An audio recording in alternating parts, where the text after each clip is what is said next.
Agora, pessoal, vejam só a questão 4 na página 83. Para representar um triângulo ABC usando régua e compasso, conhecendo as medidas dos três lados, podemos realizar as etapas indicadas no fluxograma. Então, aqui nós temos o início, né? Com a régua, traçar AB, ou seja, um segmento de reta AB. Usar a régua para definir a abertura do compasso com a medida AC.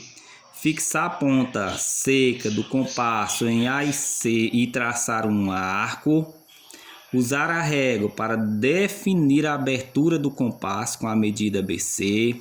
Fixar a ponta seca do compasso em B e traçar um arco cruzando aquele traçado anteriormente. No encontro dos arcos, marcar o ponto C, com a régua traçar AC, segmento de reta AC e segmento de reta BC, colorir a região interna da figura e fim. Então aqui é um fluxograma. O que é um fluxograma? É o passo a passo de como você vai fazer algo, tá certo? Então aqui é um fluxograma de como você vai representar um triângulo ABC, tá certo? Então, ó, com base nesse fluxograma, Núbia representou um triângulo ABC com lados medindo 3 cm, 5 cm e 6 cm. Observe. Então, veja só como foi que Núbia fez aí, seguindo esse fluxograma aí, né?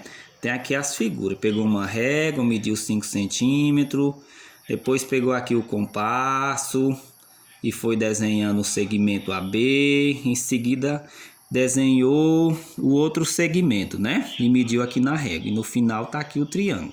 Então, como diz, eu traçou um segmento de reta AB com 6 centímetros, abriu o compasso com 5 centímetros, fixou a ponta seca em A e traçou um arco. Abriu o compasso com 3 centímetros, fixou a ponta seca em B e traçou outro arco, cruzando o arco anterior. E no encontro dos arcos, marcou o ponto C com a régua. Traçou o segmento AC e BC e por fim coloriu a região interna da figura. Então todos esses passos aqui ela chegou nesse triângulo. Aí vem a pergunta, letra A.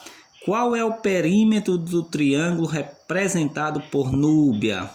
Letra B. Identifique as fichas a seguir que apresentam medidas com as quais é possível representar lados de um triângulo. Então a ficha 1.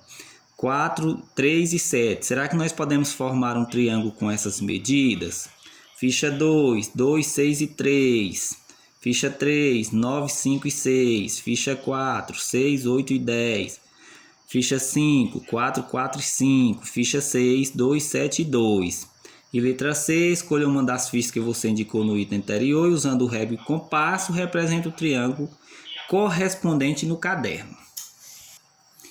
Então, pessoal, respondendo a letra A aí da questão 4, qual é o perímetro do triângulo, né? Então, perímetro é a soma das medidas dos lados. Então, nós vamos somar 3 mais 5 mais 6. 3 mais 5 são 8, mais 6, 14. Logo, o perímetro do triângulo é 14 centímetros.